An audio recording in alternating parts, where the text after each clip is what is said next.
Lieutenant Joichi Tomonaga guns his torpedo bomber's engine and knows he won't be coming back. His fuel gauge reads nearly empty, not enough for the return flight to Hiryu. Below him, an American carrier steams at 20 knots, smoke-free, her flight deck patched and operational. He radios back to his carrier. Second enemy flat top located. But it's impossible.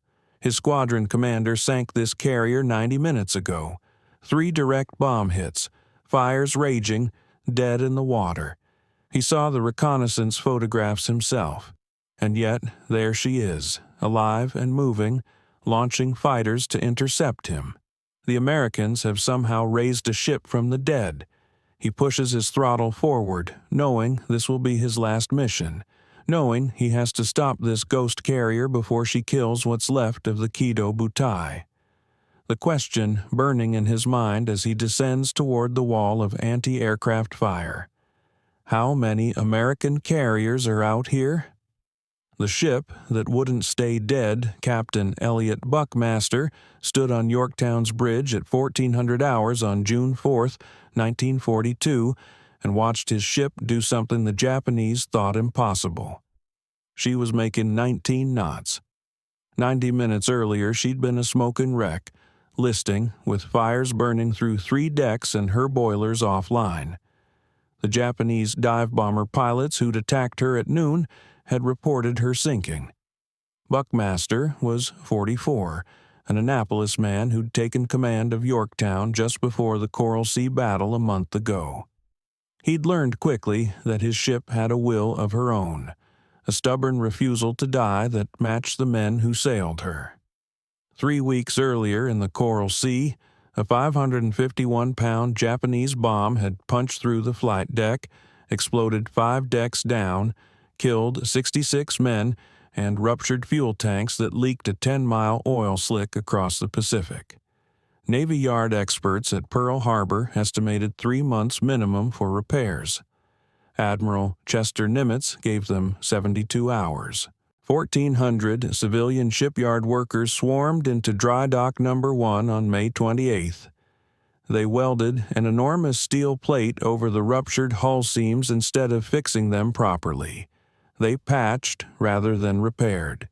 They worked through rolling blackouts in Honolulu, while every light that could be spared went to the dry dock. At 1100 hours on May 30th, 48 hours after entering the dock, Yorktown steamed out of Pearl Harbor with welders still working on her upper decks, trailing sparks as they went over the side into waiting boats. The air group that landed aboard her wasn't even hers. Saratoga's squadrons, cobbled together from 3 different carriers. Pilots who'd never flown together. Some of the torpedo bomber crews had less than a week in the TBD Devastators, slow, underpowered death traps that everyone called torpeckers because they seemed purpose-built to get you killed. The fighters were a mix of VF-3 and VF-42 pilots under Lieutenant Commander John Thatch, one of the Navy's best fighter tacticians but leading men he barely knew. Below decks, damage control parties included men who'd survived the Coral Sea bomb.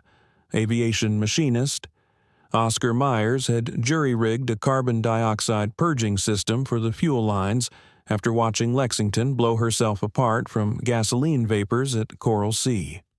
Lieutenant Commander H.J. Fingstag, the hull repair expert who'd somehow made those 72-hour repairs work, had detailed every weak point, every patched seam, every compromised bulkhead to the damage control teams. They knew which compartments would flood first, which fires would spread fastest, which systems would fail under stress. "She's held together with spit and prayers," one machinist mate told his buddy while they waited at battle stations. "Yeah," the buddy replied, "but she's still the Yorktown." The waiting game. Northeast of Midway, 325 miles out, at a spot the operations planners called Point Luck, 3 American carriers waited. Enterprise and Hornet steamed together as Task Force 16 under Rear Admiral Raymond Spruance. Yorktown, flying Vice Admiral Frank Jack Fletcher's flag maintained position 10 miles north as Task Force 17. The Japanese didn't know the Americans were there. More importantly, the Japanese didn't know Yorktown existed. Their intelligence said she'd been sunk at Coral Sea. The Kido Butai, Vice Admiral Joichi Nagumo's carrier strike force, was steaming toward Midway with 4 fleet carriers: Akagi, Kaga, Soryu, and Hiryu. The same carriers that had devastated Pearl Harbor 6 months earlier. They were coming to finish the job, to draw out and destroy the American carriers, to secure Midway as a base for the final assault on Hawaii. What they didn't know was that American cryptanalysts at Pearl Harbor had broken their naval codes. Every message, every coordinate, every objective, the Americans knew it all. Fletcher knew exactly where Nagumo's carriers would be. All he had to do was wait for the PBY Catalina's flying search patterns from Midway to confirm what the codebreakers already knew. At 0534 on June 4th, a PBY pilot's voice crackled over the radio. Many planes heading Midway, bearing 320, distance 150. At 0603, carrier bearing 320, distance 180. The Japanese had been spotted. Fletcher had his targets, but he waited just 4 more minutes to recover his own search planes before making the decision. At 0607, he flashed a signal to Spruance. Proceed southwesterly and attack enemy carriers when definitely located. Spruance, the cruiser admiral commanding carriers for the first time, because Bull Halsey was hospitalized with a skin infection, made the gutsy call. Instead of waiting to close the range, he'd launch immediately from 175 miles out, extreme range, stretching his pilot's fuel to the limit, to catch the Japanese carriers with their own Midway strike planes on deck, rearming and refueling. Maximum vulnerability, if it worked. Enterprise and Hornet began launching at 0700. Yorktown held back, recovering scouts, preparing a smaller strike. Below decks in Yorktown's radio shack, 19-year-old radio men copied the strike reports, the position updates, the mounting tension in every transmission. Nobody said it, but everyone knew. If the Japanese found the American carriers first, this could be Pearl Harbor all over again, except this time there was nowhere to run. By 0838, Yorktown's strike was airborne. 17 dive bombers, 12 torpedo planes, 6 fighters, speeding southwest toward the Japanese carriers that didn't know she existed. The build-up. The morning had already turned into a slaughter by the time Yorktown's planes arrived over the Japanese fleet. 3 squadrons of American torpedo bombers, TBDs from Hornet, Enterprise, and now Yorktown, had attacked in succession without fighter cover. The Japanese combat air patrol, Mitsubishi Zeros flown by some of the best pilots in the world, had torn them apart. Torpedo Squadron 8 from Hornet, 15 planes, 30 men, all 15 shot down, 29 killed. 1 survivor, Ensign George Gay, floating in the Pacific, watching the battle rage above him. Torpedo Squadron 6 from Enterprise, 14 planes launched, 10 shot down, Lieutenant Commander Eugene Lindsay among the dead. Torpedo Squadron 3 from Yorktown, 12 planes, 10 shot down, only 2 would make it back. Not 1 torpedo hit its target, not 1. But the sacrifice wasn't for nothing. The torpedo bombers had pulled the Japanese cap down to wave level, forcing the Zeros to burn fuel and ammunition. They'd kept the Japanese carriers maneuvering, unable to launch their own strike. They'd pulled the attention of every fighter, every gunner, every pair of eyes on the Japanese fleet down to the desperate, doomed torpedo bombers boring in at wave height. Nobody was looking up. At 10:20 hours, the most decisive 5 minutes in naval history were about to begin. Lieutenant Commander Wade McCluskey's Enterprise dive bombers and Lieutenant Commander Maxwell Leslie's Yorktown dive bombers arrived at 19,000 feet, perfectly positioned, completely undetected. Below them, 4 Japanese carriers, Akagi, Kaga, Soryu, and Hiryu. On their decks, armed and fueled aircraft. In their hangars, more planes, more fuel, more bombs. They were floating ammunition dumps. "This is it, boys," McCluskey said over the radio. "Let's go get 'em." At precisely 10:22, the American dive bombers pushed over and dropped toward the carriers. The Japanese finally looked up, but it was too late. 5 minutes that changed everything. Yorktown's scouting squadron. 5, now designated Bombing 3, plunges through 15,000 feet of empty air. Lieutenant Commander Maxwell Leslie leads them down on Soryu, the smallest of the Japanese carriers, but still twice the size of any ship Leslie has ever seen. His bomb sight brackets the rising sun painted on her deck. He presses the release. Nothing happens. The electrical arming circuit has failed. His 1,000-pound bomb is still locked to the aircraft. He pulls out, his dive wasted, watching his squadron continue their attacks without him. 3 direct hits blossom across Soryu's deck. Secondary explosions tear through her hull as aviation fuel ignites. In 8 minutes, she's a blazing wreck. 2 miles away, Enterprise's dive bombers swarm over Kaga. 1 bomb hits forward of the bridge. Another strikes amidships. A third crashes through the flight deck near the stern. Kaga's hangar deck becomes a blast furnace. Aircraft loaded with fuel and weapons, stacked and armed, cook off in a continuous rolling explosion that shreds her from the inside out. Akagi, Nagumo's flagship, takes just 1 bomb. 1. It hits her midships elevator, punches through to the hangar deck, detonates among the aircraft being rearmed for the strike on Midway. The blast ignites aviation fuel, which spreads to torpedoes, which cook off and blow through bulkheads. Within minutes, Admiral Nagumo is fleeing his flagship, transferring his flag to the cruiser Nagara, watching the heart of his carrier force burn. 3 carriers, 5 minutes. The dive bomber pilots pull out of their dives through a storm of anti-aircraft fire, black puffs of exploding shells, tracers arcing up from every gun on every ship. 2 SBDs don't make it out.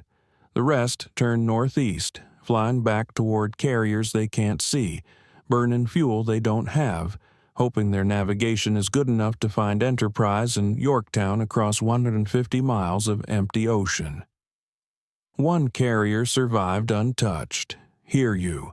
Vice Admiral Taman Yamaguchi, aboard Hiryu, watches his 3 sister carriers burn and knows exactly what he has to do. Find the American carriers, kill them, before they kill him. The first strike, noon. At 10:45, Hiryu launches everything she has ready, 18 Aichi D-3A Val dive bombers escorted by 6 Zeros. Lieutenant Michio Kobayashi leads them. A Nakajima C-6N reconnaissance float plane from the cruiser Chikuma guides them toward the American carriers. The pilots are exhausted. Many flew the Pearl Harbor strike, the Coral Sea battle, have been at battle stations since before dawn. But they're professionals. They know their business. At 11:50, Yorktown's radar picks them up at 32 miles, closing fast. Captain Buckmaster sounds general quarters. Every man who isn't already at battle stations runs to his gun mount, his damage control station, his duty post. The Combat Air Patrol, 12 F-4F Wildcats from Yorktown plus 8 more that Enterprise and Hornet had sent over, launches to intercept. The Wildcats hit the Japanese formation at 11:56, 60 seconds after the Val pilots spot Yorktown's wake. It's a run-and-gun fight through 5 miles of sky. The Americans are outnumbered, but they have altitude, and they're fighting over their own ship. Thax Weave, the tactic he invented specifically to let the slower Wildcats survive against Zeros, works exactly as designed. Japanese planes fall. Zeros and Vals spiraling down trailing smoke, but 11 bombers get through. At 1200, they begin their dives. You can hear them coming before you see them. The scream of wind over their dive brakes, that distinctive falling bomb whistle. Yorktown's 5-inch guns fire as fast as the crews can load. Her 1.1-inch Chicago piano quad mounts send tracers arcing up. The 20mm Oerlikon gunners spray the sky, brass casings raining on the deck. The noise is physical. It hits you in the chest with every gun. The first bomb misses. A near miss off the port bow that dents the hull shakes every man aboard. The second bomb hits the ship's number 1 elevator, punches through the wooden flight deck, detonates on the fourth deck in a blast that kills the entire forward 1.1-inch gun crew. Shrapnel scythes across the deck. The third bomb hits near the island, smashes through 5 decks, explodes in the rag storage near the forward gasoline tanks. Buckmaster feels the hits through the deck plates. The ship shudders. Smoke boils up from below. This is the moment when carriers die, when fire finds fuel, when secondary explosions tear through thin bulkheads, when the whole ship becomes one enormous bomb. But Oscar Myers's carbon dioxide purging system works. His crews flood CO2 into the fuel lines, purge the vapors that turned Lexington into a death trap at Coral Sea. They flood the forward magazines, they seal compartments, they fight the fires with everything they have. Foam, water, bare hands if necessary. At 12:20, 20 minutes after the attack, the fires are under control. The boilers are relit. Engineering reports they can make 20 knots. Buckmaster turns Yorktown into the wind and begins recovering the strike planes that are limping back from the Japanese carriers. Their fuel gauges reading empty, some with wounded gunners bleeding in the back seats. By 1350, 2 hours after the attack, Yorktown is making 19 knots. Her flight deck is patched. Her guns are reloaded. Her damage control teams have performed a miracle. To anyone who didn't see the attack, she looks untouched. That's why Lieutenant Tomonaga doesn't recognize her. The second strike, the ghost ship. Tomonaga leads the second wave. 10 Nakajima B-5N Kate torpedo bombers, 6 Zeros for escort. His fuel gauge reads near empty. He volunteered to lead the strike knowing he wouldn't return. When he took off from Hiryu at 1330, he believed he was hunting fresh carriers. The reconnaissance report said 1 American flat top had been sunk that morning, another crippled in the noon strike. That meant at least 1 more carrier was out here, untouched, dangerous. At 14:20, he spots Yorktown. She's making speed, launching fighters, her deck clear of smoke. Tomonaga radios Hiryu. Second carrier sighted. But it's not a second carrier. It's the same ship Kobayashi attacked 90 minutes ago. Yorktown's damage control teams have pulled off the impossible. They've made her look operational enough to fool Japanese pilots who are absolutely certain they sank her at noon. The combat air patrol is smaller now, only 6 Wildcats on station. They jumped the Japanese formation, but the Zeros counter, slashing through the Americans. It's chaos at 2,000 feet. Planes spinning, tracers crossing, someone's parachute blossoming white against the blue Pacific sky. 5 Kate torpedo bombers don't make it through the fighters and flak, but 5 do. They split, 2 coming from port, 3 from starboard, the standard Japanese anvil attack that gives the target an impossible choice. Turn into one group and you expose your broadside to the other. Buckmaster orders hard left rudder, tries to comb the tracks, but you can't dodge 10 torpedoes. At 14:42, 2 Type 91 torpedoes, each carrying 450 pounds of high explosive, punch through Yorktown's port side. The detonations blow through bulkheads, flood compartments, knock out all power. The carrier loses way, starts listing to port. 6 degrees, 8 degrees, 12 degrees. Without power, damage control can't counter flood, can't pump, can't do anything but watch the list increase. At 15 degrees, Captain Buckmaster knows. At 20 degrees, he's certain. At 23 degrees, he gives the order nobody wants to hear. Prepare to abandon ship. The word passes through the ship. She's going. Get topside, get your life jacket, move. But they don't panic. The crew of Yorktown, these kids from Kansas and Texas and Brooklyn, these professional sailors who've already survived more than most men ever will, they abandon ship the way they do everything. By the book, in order, with discipline. They form lines at the lifelines. They help the wounded. They gather at muster stations. And every man, before he goes over the side, looks back at the ship one more time. Buckmaster is the last man off. At least he thinks he is. 2 men will be found alive the next morning, trapped below, thinking everyone had forgotten them. Vice Admiral Fletcher transfers his flag to the cruiser Astoria. The battle for Yorktown is over, except it's not. Counting the cost destroyers circle Yorktown, pulling men from the water. Oil slicked, exhausted, some wounded, most just numb. They climb cargo nets up destroyer sides, wrap themselves in blankets, stare back at the carrier they called home. She's still afloat, listing 26 degrees, bow down, but not sinking. Not yet. The butcher's bill comes in slowly. 66 killed at Coral Sea 3 weeks ago. Now more. How many more won't be known for hours. The flight deck gun crews took the worst of it in the noon attack. Men exposed topside, no protection from the blast. The torpedo hits killed men in the engine rooms, trapped when the compartments flooded. Some bodies won't be recovered.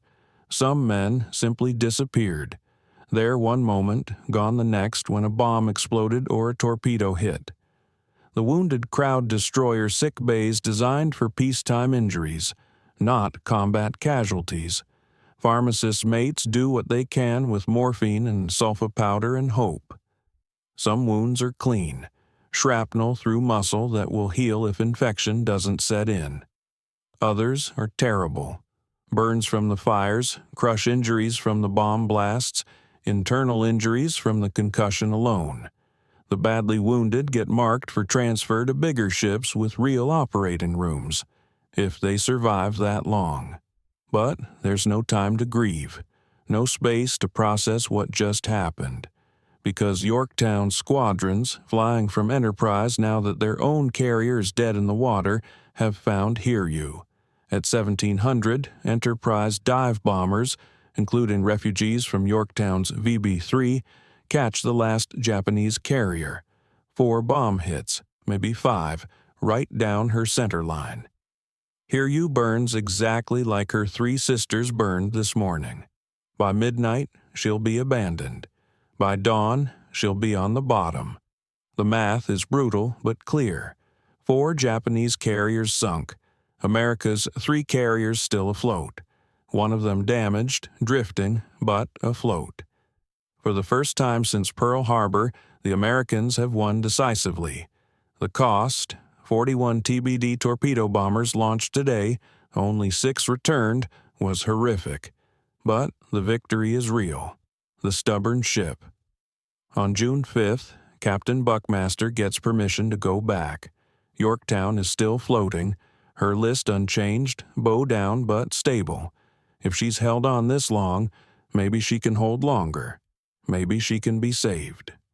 He takes a salvage crew of 170 men, all volunteers, back aboard the carrier at dawn. They rig pumps, seal compartments, begin the slow work of bringing her level.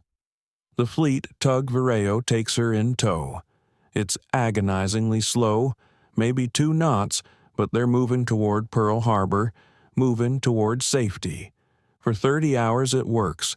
The list decreases slightly. The engineers report progress. Destroyer Hammond ties alongside to provide auxiliary power. More men come aboard. The carrier that refused to die at Coral Sea, that came back from the dead to fight at Midway, might just survive this too. At 13:30 on June 6th, lookouts spot torpedo wakes. 4 of them, running true, launched from the Japanese submarine Ah-168 that somehow slipped through the destroyer's screen. 2 hit Yorktown. The third hits Hammond, breaks her in half. Hammond's depth charges explode as she sinks, killing 80 men. Men in the water, men who survived the torpedoes, killed by their own ship's weapons. The salvage crews abandon Yorktown again. All night she drifts, listing further. At 05:30 on June 7th, the list increases rapidly, 30 degrees, 40 degrees, 50 degrees. At 07:01, USS Yorktown, CV-5, rolls onto her port side and slides beneath the Pacific, taking her dead with her. She'd been in commission for 4 years and 9 months. She'd fought in 5 major battles. She'd launched the strikes that sank Soryu and helped cripple Hiryu. She'd absorbed everything the Japanese could throw at her and refused to die until there was absolutely no choice. One of Yorktown's dive bomber pilots, watching from a destroyer as his carrier went down, said it simply, "She was the fightingest ship in the fleet." The strategic reality. The Japanese limp home, missing 4 fleet carriers, Akagi, Kaga, Soryu, Hiryu, and 248 carrier aircraft. Over 3,000 men dead, including some of their most experienced pilots.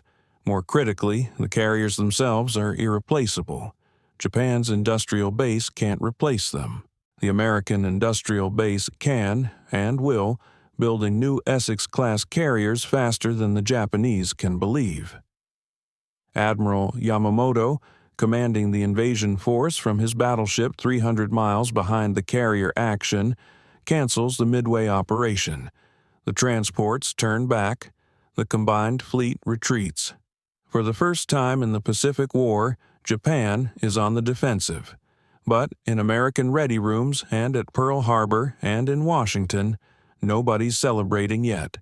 The victory cost 147 American aircraft and 307 men. The torpedo bomber squadrons were decimated. VT-8 effectively ceased to exist. And America lost Yorktown, the carrier that won Coral Sea and helped win Midway, the ship that just wouldn't quit.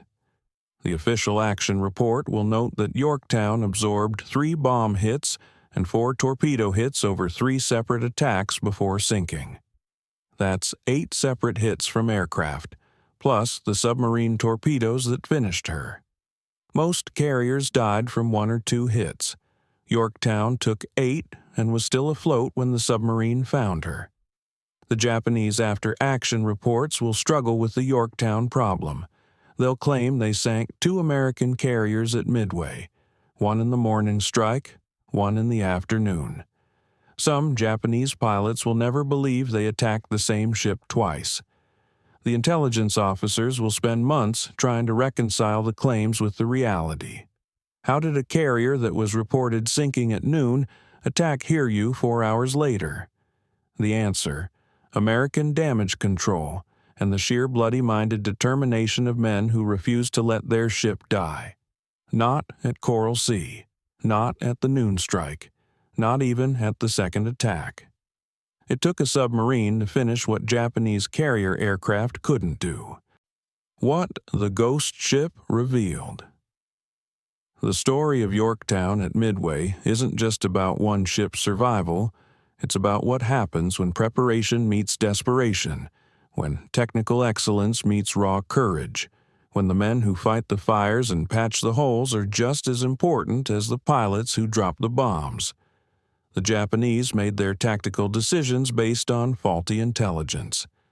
They believed Yorktown was sunk at Coral Sea, so when their pilots returned claiming to have sunk an American carrier at noon and then attacked a different carrier at 1420, their commanders believed them. Why wouldn't they? The idea that a carrier crippled by 3 direct bomb hits could be operational 90 minutes later was impossible. Japanese damage control doctrine didn't allow for it. Their training didn't prepare for it.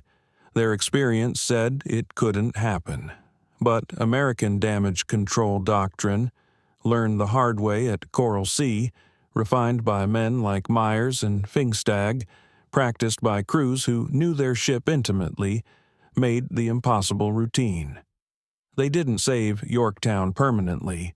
They saved her long enough to matter, long enough to get her aircraft back, long enough to make the Japanese waste a second strike on a target they'd already sunk, long enough to buy Enterprise and Hornet the time they needed to find and kill Hiryu.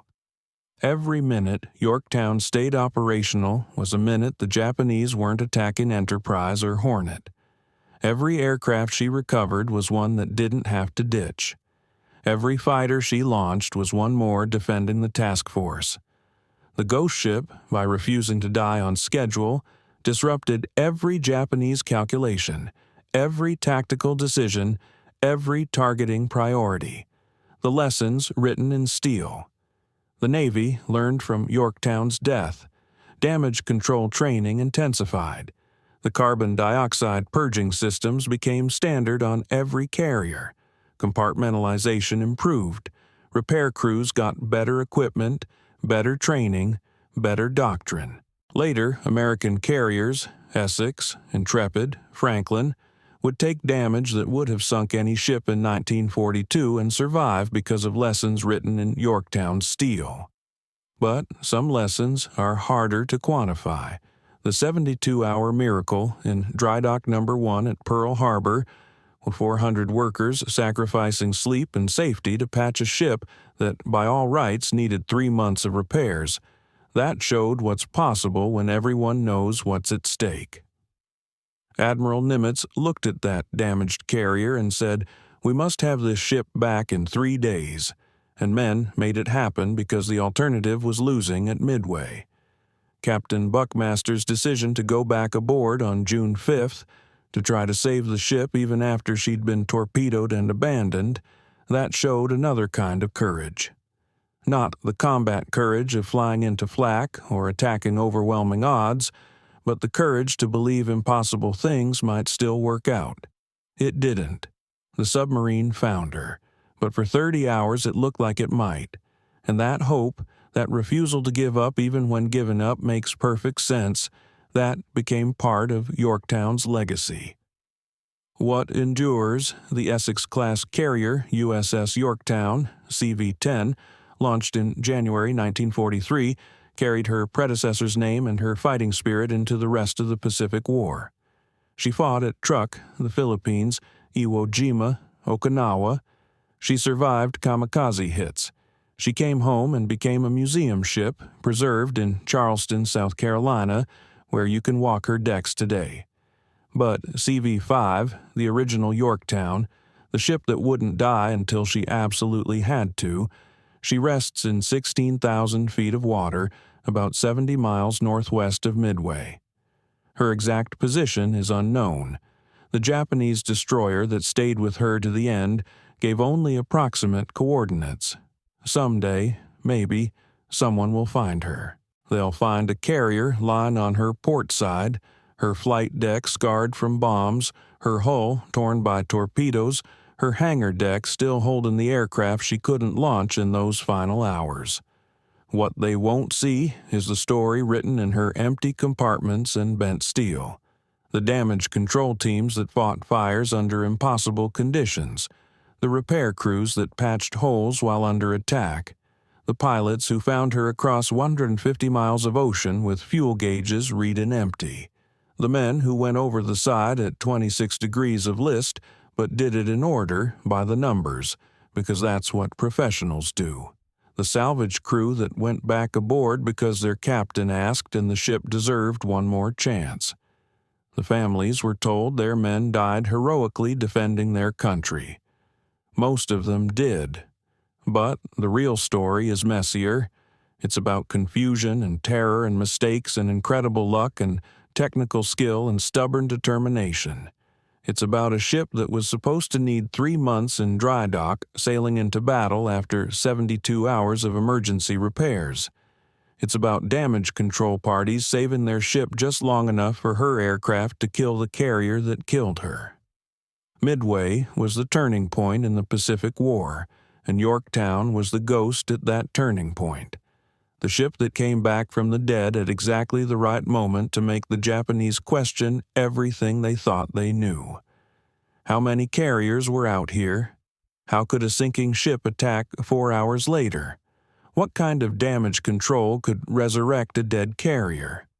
The answer was simple, but the Japanese never quite believed it.